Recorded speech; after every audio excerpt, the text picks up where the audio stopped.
Linux In-Laws, a podcast on free Libre open source software. Broadcasting from the United Kingdom and Germany. Welcome to Linux In-Laws, Season 2, Episode 65, Martin. How are things on this lovely autumn, winter, spring, summer day? I lost track of time, I'm afraid. Yeah. Yes. So, Martin, why don't you take a look outside the window? Is it raining? Outside the window, it's dark right now. It's dark, okay. 7 p.m., yeah. Has it been raining, I wonder? It rains at some point during the year. Yes, it does rain all the time in the UK, does it not? I don't know. So that's a seamless... Tend to be outside all the time. So. Couldn't possibly comment. That's a seamless kind of, what is what I'm looking for? Not migration, but kind of flow from winter to spring to summer and to autumn. But this is not about the weather, but rather a show about Libre, free and open source software. And with that, I would like to introduce our guests, a project called Freifunk. And of course, that's a very loose translation of the German Freifunk. But before I get this even more wrong, let's introduce our guests. So Andy, why don't you take it away? Yeah, hi, my name is Andy. I'm Freifunker since about 20 years now. So I'm not one of the first Freifunkers in Germany, but I got into it very early, and now I have a lot of experience in things and doing a lot of stuff. Sometimes too much. It's all volunteer work, so it's all my free time and hobby time. I'm investing into Freifunk. Wow. So, yeah. But it's only about my introduction, or do we want to introduce Freifunk itself? We're going to do that in about half an hour once the kind of per person intro round is over. And with that, Electra, over to you. No, I'm joking. No, we're going to tackle the project in a bit. But first of all, let the audience know who's actually on this episode. And with that, Electra, over to you. Hi, I'm Elektra Wagenrath. I live in Berlin, and I joined Freifunk in 2003. So I'm with the first generation of Freifunk people that started it. And Freifunk, you can translate it like free spark, because sparking was the first technology to do radio transmissions. So it's not funk, it's actually spark. Okay, sorry about my lame attempt of translating German into English. Yeah, Funken means sparking, and the first transmissions of Marconi and I think Nechayev were spark transmitters. Yeah. Well, but we're not talking about the history of radio, actually. Or are we? In a minute, no. Scorpio, over to you. Yeah, Scorpio, I'm here since like 2015, end of 2014 with Freifunk. And over Freifunk I came in the whole network and loss topic. Okay, now it's my life. So we have two veterans and a younger veteran, so to speak. But before we lose even more audience, let's actually explain what Freifunk really is and why it is so bloody important, not just in Germany, but the concept as such on a global scale. Oh, yes. So Freifunk started in, I think, 2001 or 2 with... Well, it wasn't named Freifunk at this time because there was no name, and people in Berlin started looking for ways to share their internet connection, because in Berlin there was a very suspicious situation. There was a street called Frankfurter Allee, and on the north side they got the fast 1 megabit or 5 megabit DSL lines, and on the southern part of the street they didn't get it. And so people were looking for solutions to share the internet connections with the part that didn't get the broadband internet at this time. And so they started experimenting with Wi-Fi connections. In these times, there were no routers as we know it today. And starting with that, the idea came up to share your internet connection with everybody, to share your network access with everybody, and to enable people to participate in this network, either by just using it or by just by extending the network and helping to distribute the network over the cities. And so in Berlin was one of the starting points, and there other cities were following, like Leipzig and Weimar, and all the cities, they had the situation where they had actually fiber cables in the streets, but no internet via these fiber cables. And so they had to share the rare copper lines with Freifunk technology. So maybe that's the short version of how it started. I mean, we have about 4 hours left, so if you want to go into more detail, just max yourself out. Yeah, maybe Elektra can jump in and.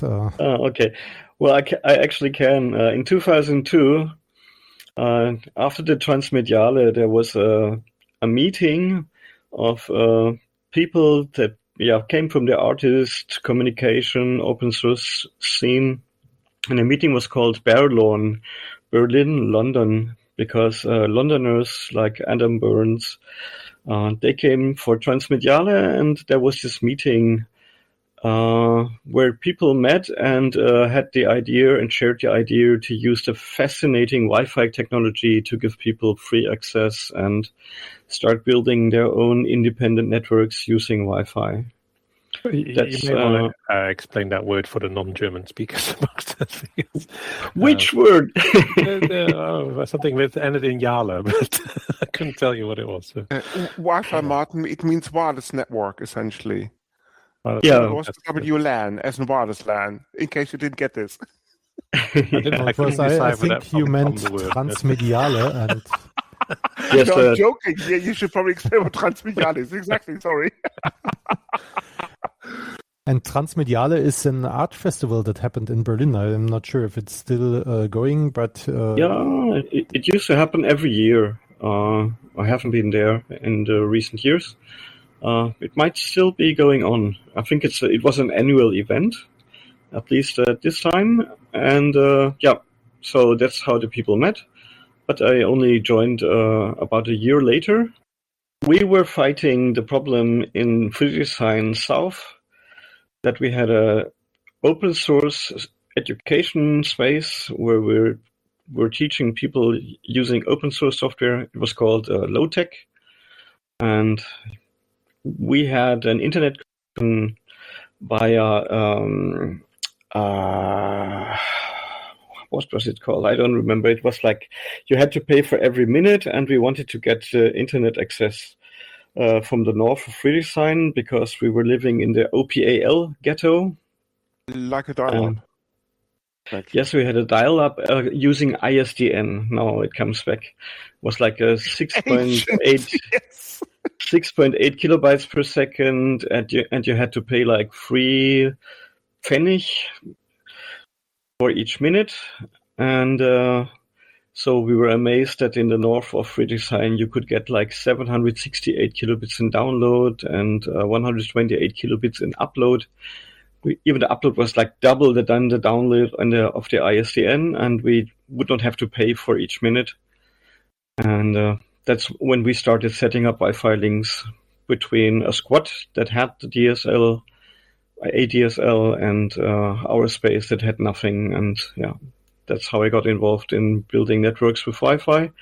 And then I was told, hey, there's this group of people meeting at the sea base. Why don't you join them? The group is named Freifunk, and that's how it started. And you're talking about 20 years back, something like that, as in 2003. So that's 23 years back. Yeah. So Freifunk has just obtained the legal rights to drive a car. Never mind drink booze and all the rest of it. No, I'm joking. Depending on where you are. Germany, that is. Well, we're talking about Germany. Is this in any way specific to any part of Germany? This lack of decent. Yeah, East Germany. East Germany. I couldn't work that out from your. In the former GDR, they deployed the so-called Opal network. It was Right. Okay. It's called optische Anschlussleitung in German, and it means it's a fiber connection to your home. So we had fiber to the home in the 90s. Wow. But the technology was not be used for internet connections, just for telephone lines, and they were not able to, or that they didn't want to adopt it to make it usable for data connections. But I mean, that was after the reunification in that case, if it's all 90s. Yeah, yes, there was no proper telephone network in the eastern parts of Germany. I see. And so they built up this modern kind of network, but didn't make use of it. Interesting. Okay. Yeah. I thought they kind of switched from ISDN in the eastern parts of the country. I'm needless to say, when I live in Frankfurt, I may have a limited perspective on what was going on at the time, and also plus the fact that I wasn't living in Germany at the time anyway. I thought that they switched from ISDN to DSL. Kind of in that time frame, /90s/2000s, but I didn't know that there was a fiber optic network before that. Yeah, it was the technology by Alcatel-Lucent, so not many households in the GDR had a telephone landline. Of course, and no mobile phone as well, because the technology wasn't spread. Of course, no. So then they built this modern infrastructure, and the hot shit of the time was ISDN. Okay. And that was 64 kilobits, and you could pay double, and then you would get 128 kilobits. Back in the days, yes. Back in the days, and they rolled it out using fiber. While in the world, broadband internet made its big forward step with asynchronous DSL lines, but they were based on copper. So the technology was too modern, and the infrastructure, the hubs and spokes of that fiber line network, they couldn't handle fast internet. They were only sending slow digital data ISDN. Let me get this straight. They put ISDN on top of a fiber network. Yeah. It's amazing. I mean, people even did it in the 2000s because that's an unregulated product. So if local institute provides fiber optics networks or fiber optic connection to households in a new area, and they only provide ISDN over it, with the benefit of them having a not regulated product and not having to give out access to any other internet provider. I mean, there's one little bit south of Darmstadt in Hessen, and I have never seen a place where O2 and Vodafone, those mobile hubs, you see, like you open your cell phone and see only like O2 hubs and whatever products, gigacubes, crazy.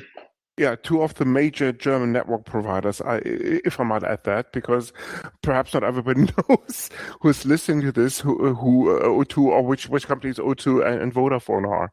Vodafone basically put in the first, if I recall correctly, the first mobile network back in the 90s, and O2, of course, now being Telefonica, followed suit shortly afterwards, as in kind of about 20, 25 years ago, give or take a few. No, not quite. I stand corrected on the timelines. Okay. Well, mobile phone services exist since the B network, starting in like the 50s or 60s. And of course, everything was run by telecom. Yeah. Back in the old days, yes. Back in the old days. And with GSM, we had like, first, of course, telecom. Then Vodafone, Vodacom, and E+. E+, they use the shiny new 1.8 gigahertz GSM. That's why they were called E+. Yes. And E+, of course, ended up being part of Telefonica through the O2 acquisition all those years ago. Yeah. But let's not dive into history before we lose the last members of the audience.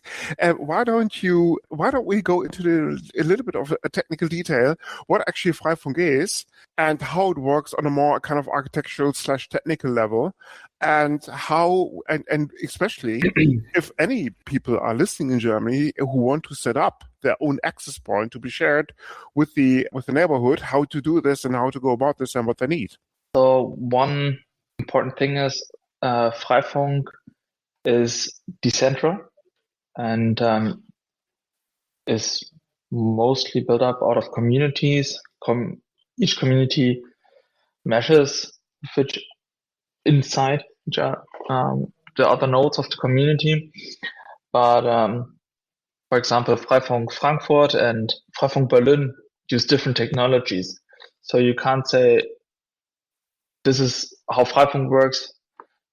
There are core principles of Freifunk, so free, open meshing and giving out actual free transit to other Freifunk nodes. We should probably explain what meshing is for the less technically inclined members of the audience. And but one really important part is having it actually free and not intercepting in any kind in the traffic or shaping or anything to gain any benefit, and have actual equality there. And meshing is that nodes perform direct dynamic connections between each other and can transport hop to hop to the final destination, the network traffic. So if I get this right, having looked at your website, of course, details will be in the show notes. If I understand this correctly, if you have a wireless router, let's use the simple example. If you have an internet connection, let's put it this way: you have a wireless router, and this talks to your local ISP. Fair enough. But on top of that, you put a virtual private network as in a VPN on top of this ISP connection, and then route the traffic through the Freifunk VPN. Did I get that right? Most communities do this. Yes, most, not all. Okay. I think the VPN, most of the communities are using it, but it's not a technical requirement. It's more kind of a legal requirement because we have this bad thing called Störerhaftung or second liability, I think it's in English, in Germany, where you can... Some kind of tax by the sound of it too. Yeah, no, Martin, it's worse. But we're going to go into the details worse in a minute. Actually not. That's correct. Yes. No. I mean, let's tackle the legal implications in a minute or two once we are finished with the technical overview. But I wanted to say the VPN connection is not a technical requirement, but yes, most of the Freifunk communities provide a VPN connection for people who provide their internet to the community, so that they can't be. Or that if there's some suspicious traffic, it's not up to the person who donates the internet connection, but to the community somehow, or to this legal person that is behind the VPN connection. And I mean, sometimes it even adds benefits. For example, a lot of Freifunk communities have very good peering connections and don't have problems at night with connections to telecom and Cloudflare at the same time. So they just are able to give out a good quality internet often, and also, for example, provide IPv6 and other modern technologies which you just are not able to get with some internet providers still. Okay. So if you're talking a mesh, the ISP is still able to see the connections flowing through. But if you're talking VPN, it's all encrypted, and the ISP just sees an encrypted connection. I'd like to jump here. Please. Into here. Yeah. So the idea at the beginning was like to build our own community networking infrastructure. Of course, getting access to the internet is something that most people want. But our idea was to use like radio communication technology with Wi-Fi, namely the multipoint to multipoint mode of Wi-Fi. So to build multipoint to multipoint links between devices, and that was supposed to be self-healing and self-organizing, and connecting that to the internet was one option, and of course it was the most desired option for most people because they were still built by the minute or were living in areas where they didn't get it. So that's how it started, building our own infrastructure in the spirit of open source. That's how I would call it. And the idea was like to have a peer-to-peering agreement. The internet is based on peering between service providers, and we wanted to put down the peering to the lowest level, to the people actually using the network. And in a mesh network where each node can communicate with every node in reach, they are all peers, and there's this agreement that we don't filter, we don't censor, and we help each other getting the traffic through, like in the big internet where large operators make peering agreements amongst each other. So that's the base. That's really important. The frei, so translated free, actually means free. Like there's really no barrier at all in best case. There's no splash page or anything intercepting the traffic. So you just hop on in and go, and you have internet, you have with most communities public IPv6 and can host stuff in it, and it's like free as in free beer.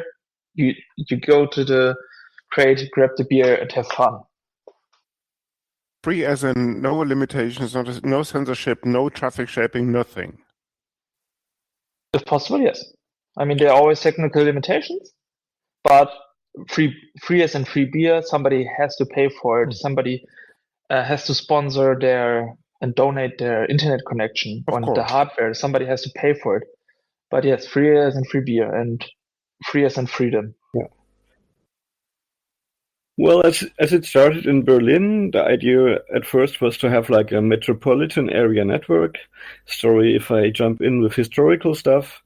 The first attempt was to build a network called the Berlin Backbone between arts and events spaces in Berlin, linking them together with wireless long shots.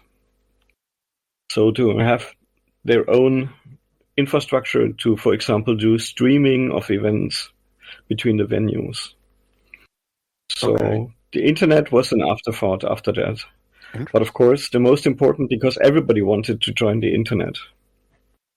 But I mean, this backbone is still alive in Berlin, so the people are still working on it, and there are also real long connections. I think the longest connection is about 14 kilometers, and but Berlin also has the advantage of good topography. There are no hills or mountains in between, and we mostly use towers of churches or other big buildings to create this network. Okay, getting back to a more technical level, assuming I'm just... Sorry, Chris, before you do that, I was just going to understand one thing about that piece. So are you putting in your own routers as well to make this network more widely spread? It's not just normal people's routers that are part of the network.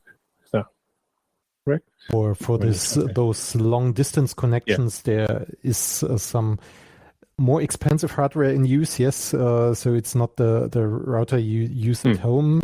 It's are special routers for more direct connections and so on. And Yes, so it's not, but it's not hardware we develop on our own. So it's all hardware you can buy. Yeah, but it's run by the Freifunk project Yeah. as such. Yes. Yeah.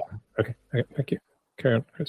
And what's important is those are planned and maintained backbone links, and I mean they're like people depend on it, but normally you can, for example, if it's on a church tower, there are, let's call it for the east down links, where you can just connect freely open to those backbone POPs, point of presences, and just join the network. You don't have to have those very expensive hardware back then. Just for the planned backbone links for the 14 kilometers, you need special hardware. For the 200 meters to the church tower, you don't need expensive hardware, and it's a lot easier to join. Coming back to the community spirit, let's assume I've just listened to this Linux In-Laws episode. I'm living in Germany and I want to join the revolution. Like, I have an internet connection and I have some sort of router. What does it take to open up my very own personal Freifunk point of presence as an access point? First of all, it depends, or you can go to the Freifunk website. There's a community page where you can find the closest community to your place. And if you're lucky, there is one close by and you can go to the next meeting and ask all your questions there to the community. The second thing is you need a router that is supported by OpenWRT, because the firmware all the communities use on those routers is based on OpenWRT. And OpenWRT is an operating system for embedded devices, and it is available for a lot of routers, not for all, because it's always the game to get OpenWRT on it. And some vendors try to intercept this and not allow to install the better firmware on it.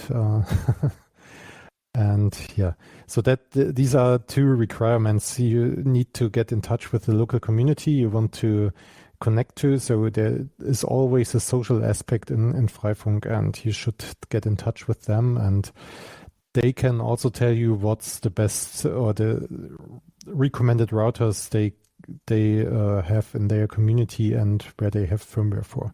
It's also important to look out for the hardware specs, because some Wi-Fi chips have restrictions on what they are actually able to do.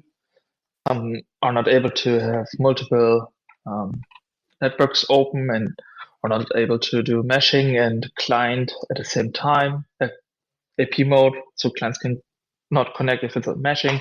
So you have to look at the table, and that's also one reason why not every hardware is supported by OpenWRT, because sometimes the effort is not worth how bad that hardware would be supported. Okay. So if you do your own images, is that what I'm getting? Each and every community does their own image of sorts. Not necessarily.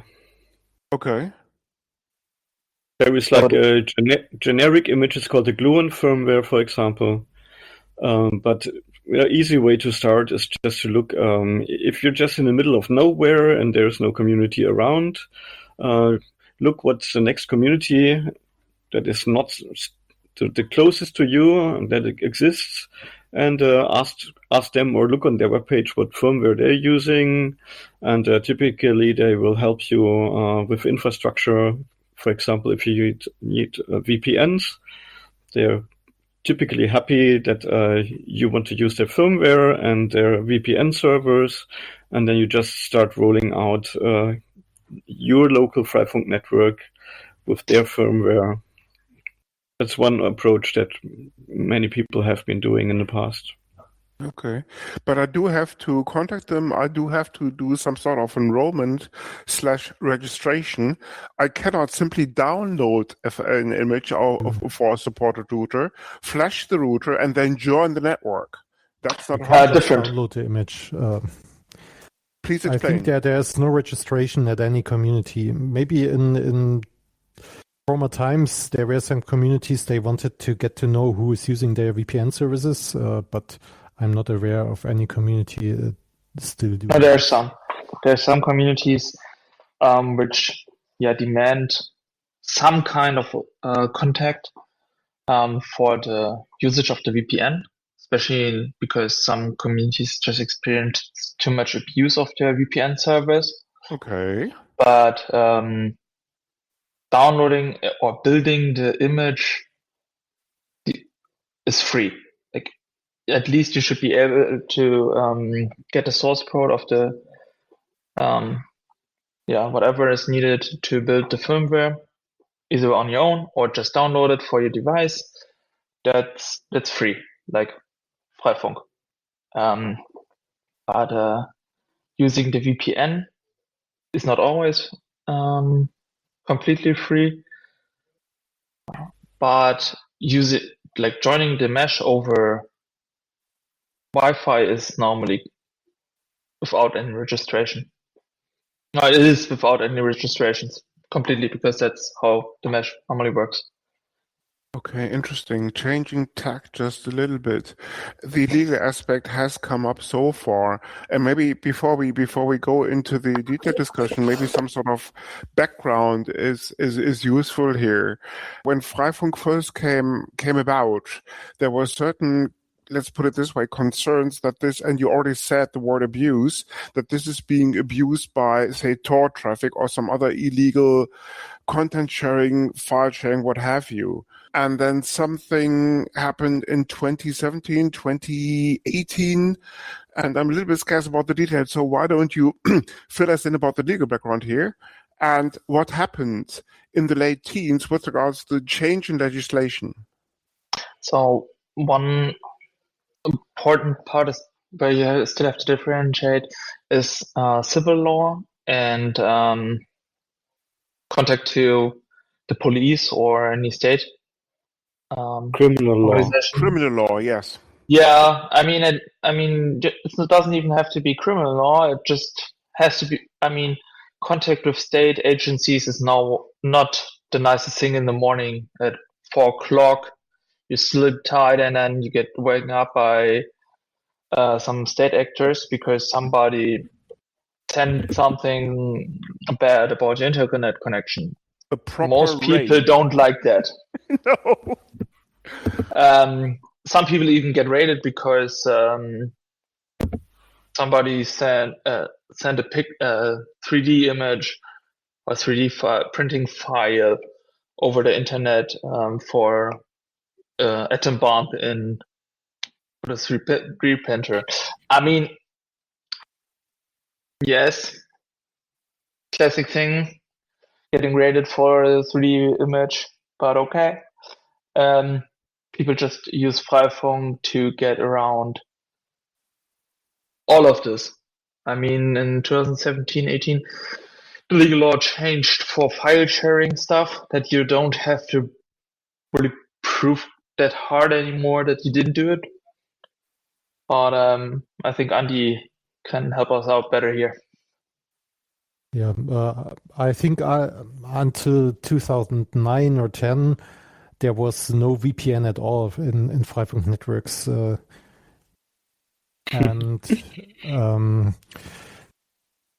there was no VPN at all in Freifunk networks, and then we got some cases on court for file sharing, and so people were afraid of offering free internet access via their own line.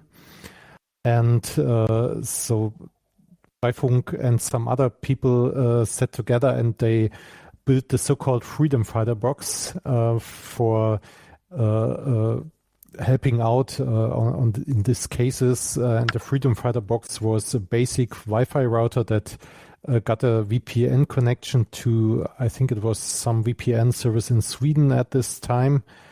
And this was also a starting point for other Freifunk communities to add VPN services to the Freifunk firmware itself. I think the Freedom Fighter box was not able to mesh with others. Maybe Elektra, you know about that? Yes, it wasn't. It was a hardware donation, and the Wi-Fi chipset did not support ad hoc mode and access point mode at the same time. Yeah. And at the same time, we also started fighting against this second liability for providers of free Wi-Fi networks. And there were a lot of talks to politicians, to the German Bundestag, and finally, I think, or we had one first approach in, I think, I don't know the exact year.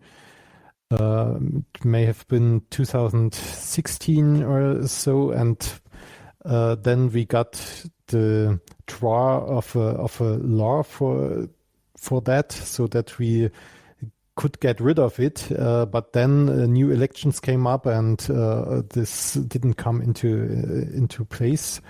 And then we needed another 2 years to fight for it, to get it into the text of this Telemediengesetz in Germany, that if you act as a provider and you just route traffic, then you can't be liable for the traffic itself. That's what's in the law now, but the courts are deciding in another way. And I'm not a lawyer. We have a lawyer in Freifunk Berlin, and she tries to understand why the courts are deciding in that way.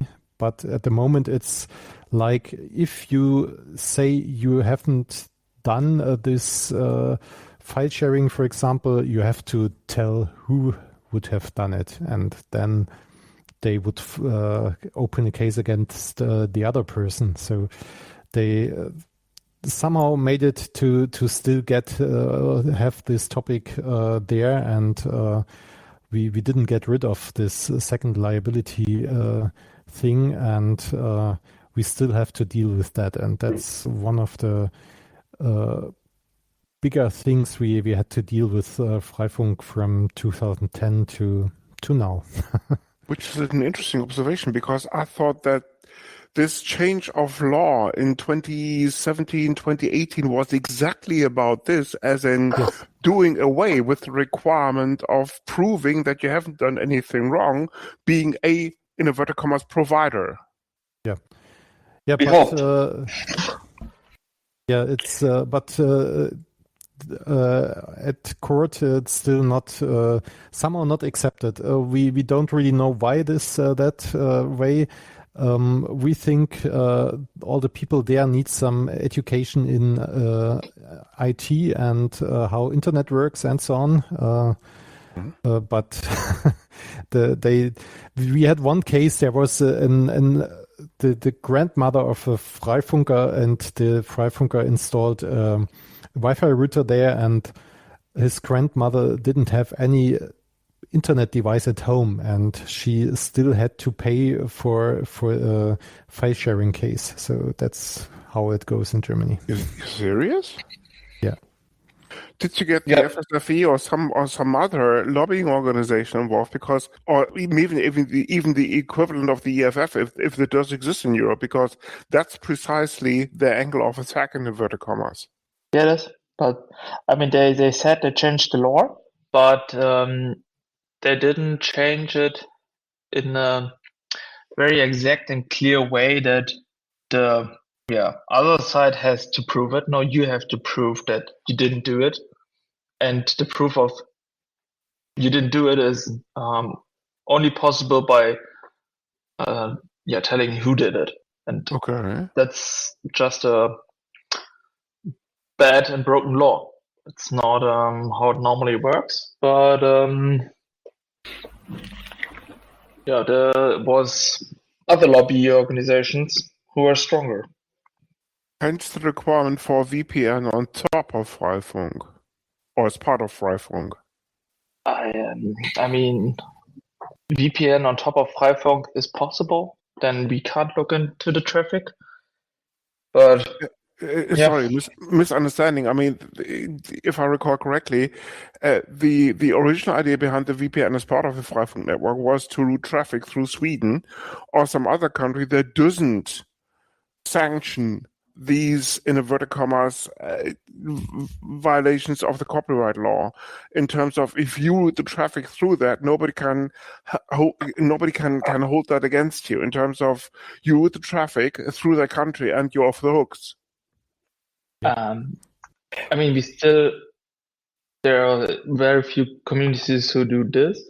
Most communities are just their own internet provider. So, for example, Freifunk Frankfurt is a non-profit organization. They have their own internet routers with their own IP addresses and everything registered to their own.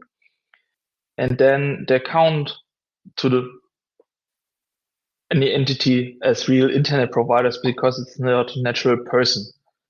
If you're not a natural person, it's very easy to prove that you're not doing the crime. But other ways around this is very hard. Okay. So this is the legal loophole. Is that what I'm hearing? Yep. Interesting. Okay. It's not really a loophole. I mean, loophole inverted commas. I mean, the thing is, you're an internet provider, and the change in the law was supposed to make natural persons also be able to be internet providers by providing their own Wi-Fi. So if you provide your own Wi-Fi and internet access, you're also practically an internet provider. But the opposing parties found the loophole actually there that you have to prove it. Interesting. Well, the problem is that some judges at some courts, they have a different opinion and they do different judgments. I mean, as far as I can recall, that particular legislation in the teens came down from Europe. So it's interesting to see that about, 8 years later, or 7 years later, that German courts are still in contradiction, violation, whatever the word I'm looking for, of European law, so to speak. Or maybe I got that wrong. No, that's still the case in Germany, and we are all upset about this, but unfortunately, I don't want to be to be a lawyer somehow, and we could fill another or a whole episode about this about this topic, and maybe we can recommend some talks from Bea. She's fighting for us all those cases, and she also had some talks at our Freifunk events about the topic, and she also doesn't really understand why this is going on so in that way. Links will in the show notes if I can find these talks, or simply send them to me so that I can include them in the show notes, because I reckon that's a topic worth mentioning as part of the references. Speaking of non-profit, I understand that the movement as such, or parts of it, as in the local communities, are actively lobbying for a non-profit / charitable status. Yes. We got that into the law. In the German law, Freifunk is non-profit. I mean, you still have to follow other rules, but the actual law includes the word Freifunk. We're like the only thing where a practical trademark is in the law. So it's a not-for-profit as a charitable organization as such, and you're talking about the overarching organization, not the local Freifunk communities, or both. No, the purpose Freifunk is non-profitable. I see. Okay. Well, some communities are an association, and if the association's purpose is Freifunk, they can be gemeinnützig, like not for profit or charitable. Not for profit, yeah, charitable. Okay. I mean, you don't have to do that, and there are other things you don't get that immediately or for like without anything to do. You have to follow more rules, whatever. But yes, Freifunk is in the Abgabenordnung 52 and part 223. I sadly know that. So you don't have to found such an association to be a Freifunk community. You can just also a loosely coupled group of people doing Freifunk, and also people who want to join Freifunk or to participate or help with Freifunk. They don't have to be members of any association or club or something like that. So. That's one part, and but of course, if you want to collect some donations, it's nice if people can just give it to you, and you don't have to pay taxes on the donations and so on. Yes. So that's something that helps us in also for organizing events or organizing some backbone installations, for example, in communities, so that they can build up a central point for the backbone or so, and or for setting up the VPN connections, because VPN also costs money. So if you have a server in the data center, you have to pay for that, or someone has to pay for it, and so those associations are necessary to collect donations for it. This is getting really German now, but other countries have similar rules. For the American audience, we should probably explain what the background is here. A non-profit, as in charitable association in Germany, is comparable to a 401c3, if I'm not completely mistaken, in the US. So any donation you make to such an organization can be offset against taxes.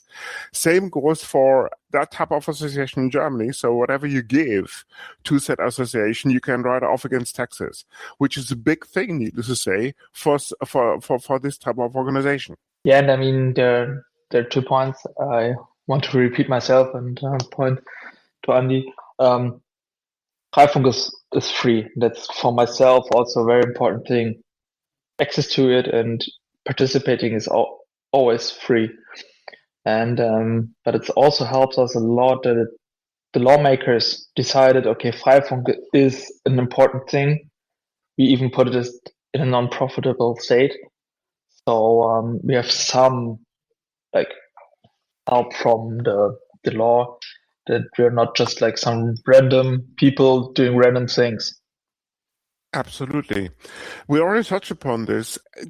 Probably now's the time to mention the friendly neighbors, the Chaos Computer Club. Sorry, I'm almost confused with the conference. Sorry, the Chaos Computer Club in Germany, of course, is a similar organization on the federal and both regional level, federal and regional. And there, I do see a certain overlap. Full disclosure, I'm living in Frankfurt, and there's a significant overlap between the Freifunk community and the local CCC in Frankfurt.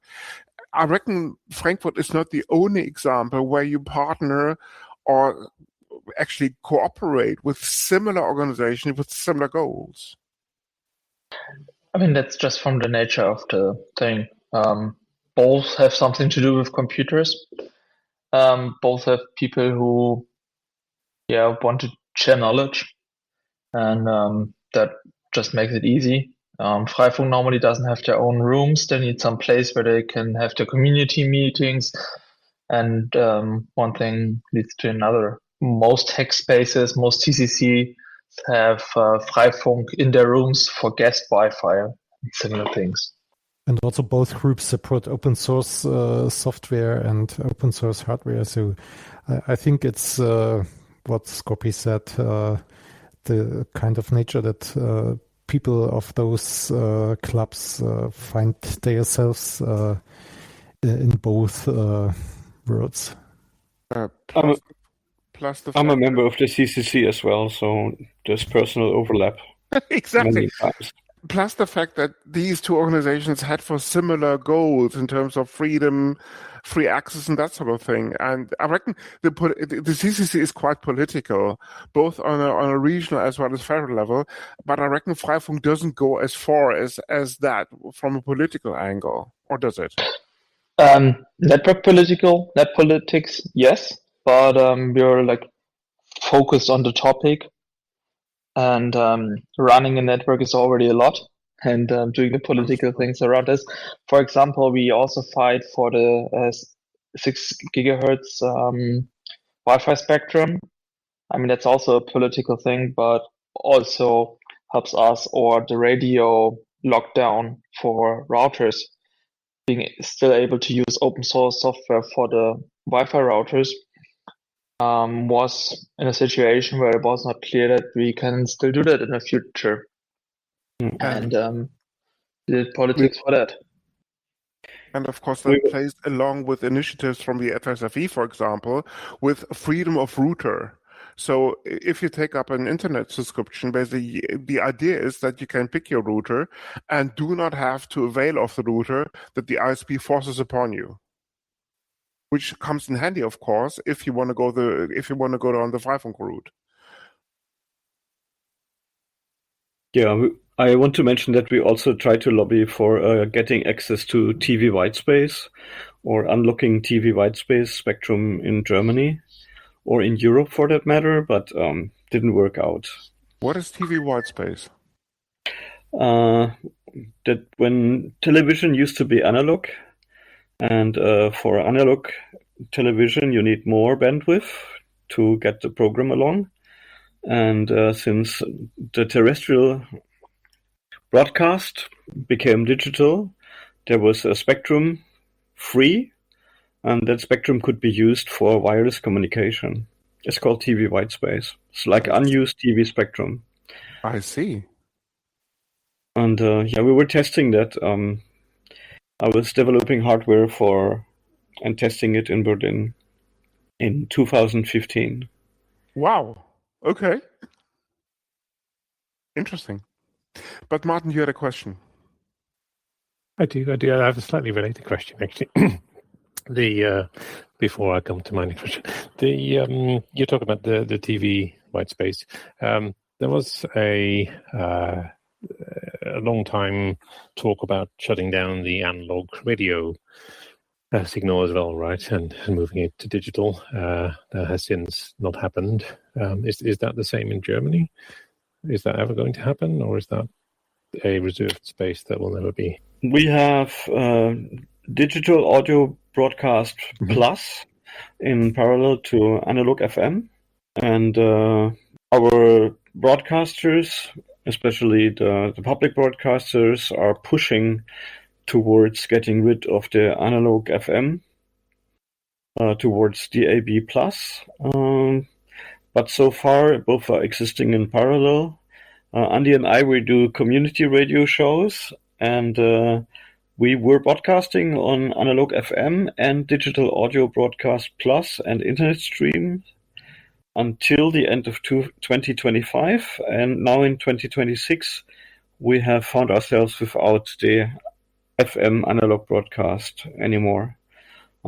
Because we have been pushed to get off that transmitter.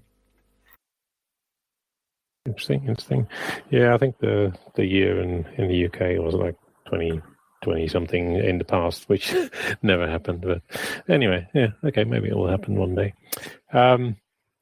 Slightly different question. So obviously Freifunk is used to provide connectivity for people in Germany, but I think there's also been some cases where it's been used in humanitarian situations where emergency networks had to be set up.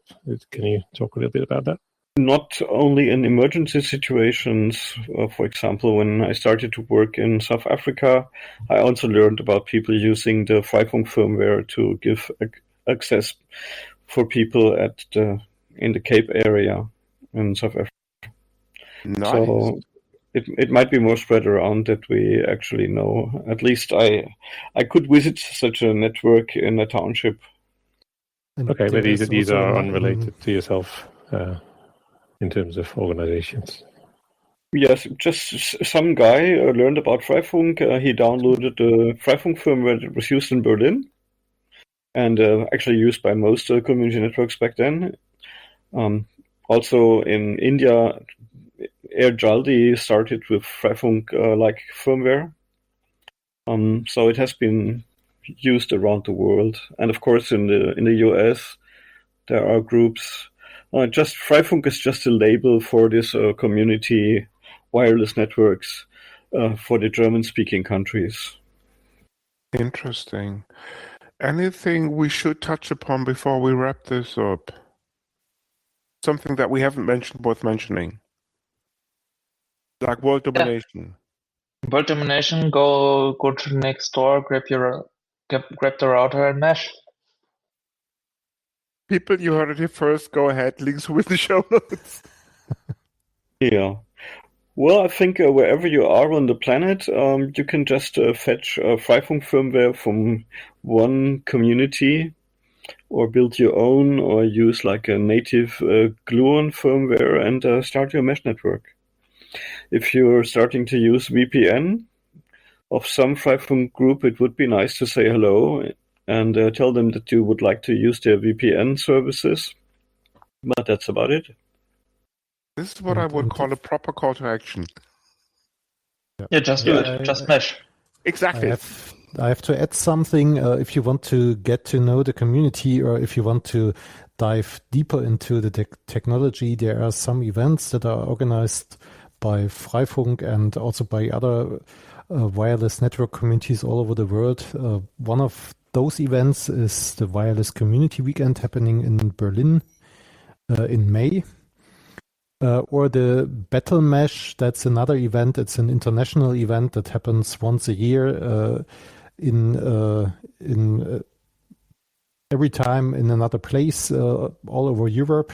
So we in 2026 we plan to have it in Croatia, and it has been in Rome, in Berlin, in Paris. It started, for example, and so that's a traveling event. And if you are closer to the event and want to visit it, you can choose the Battle Mesh. That's a very hardware specific event where people try to improve Wi-Fi drivers or routing protocols and or implementing support for new Wi-Fi routers, for example. So that's something you should visit if you're interested in this. And of course, the Freifunk people frequently give talks at the major German community events like FrostCon, Kapitalismustage, and all the rest of them. So if you happen to attend these, just watch out for proper presentations on this subject. Yep. And if you speak German, our podcast is available at radio.freifunk.net. Sorry. We have 135 sequels. You can really dive deeply into the matter. And Electra is just stealing one of my boxes. Because I was just about to mention this. And with that, I would like to kind of now go to the boxes. Andy, over to you. What's your box as a pick of the week? My pick of the week was in Germany, we have since the beginning of the year the Digital Independence Day.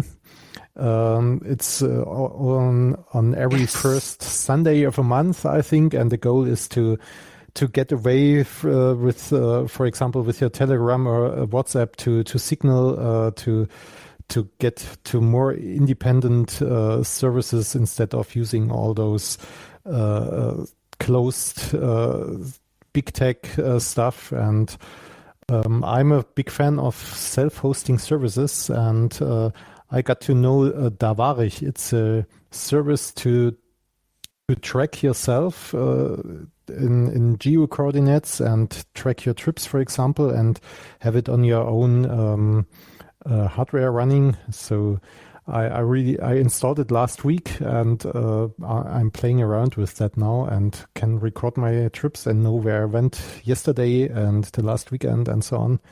And it's also able to combine it with my photo library. I use Image for that, and yeah, that's what I really like and what I'm playing around at the moment. Should you ever stray from the path of the righteous, just in case? Electra, over to you. No pick of the year. Oh, I Okay. didn't think about it. Fair enough. Scorpio, over to you. Oh, yeah, this year and last weekend, Jugendhackt started their first long-term support project. Jugendhackt is a project for teenagers between normally like 11 to 18. The long-term support is from 14 to 21, and they're first time not just doing a one weekend thing, but one project or supported project for 1 year. And this year is the first time. We just had the kickoff. Cool. Okay, great. Martin, over to you. Yeah, not so much open source, but still. Anything goes.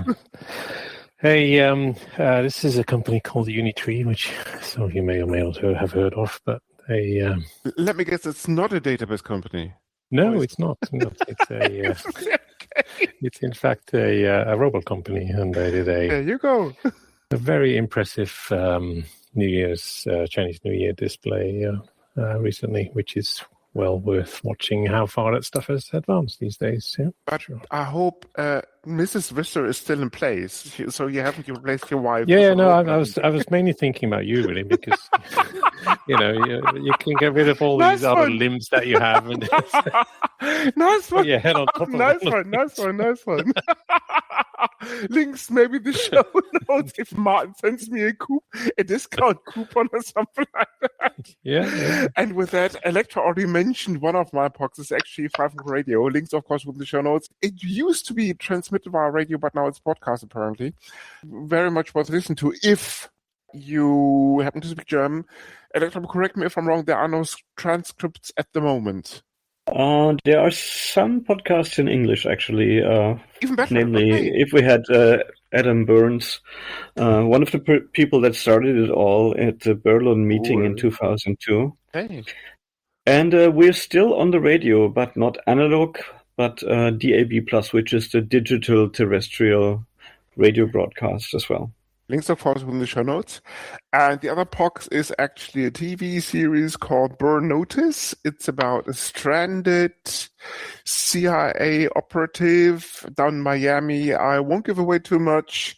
It's about 7 seasons with, on average, 16 episodes each season, and it's very worth watching if you're into that sort of agent TV series with a slant, because much of the stuff is actually quite funny. And with that, I would like to thank Andy, Electra, and Scorpy for joining us tonight. And keep up the good work. It has been more than interesting. Thank you. It's a pleasure. Yeah. And Thank we you for must inviting us. Yeah, for sure. more than happy to. And we must have you back in a few years' time to report on progress. Yeah, sure. Happy to see you. And with that, thank you for listening. This is the Linux In-Laws. You come for the knowledge. But stay for the madness. Thank you for listening. We hope you like this feature presentation. If so, please spread the word. If not, please let us know. Feedback at linuxinlaws.eu.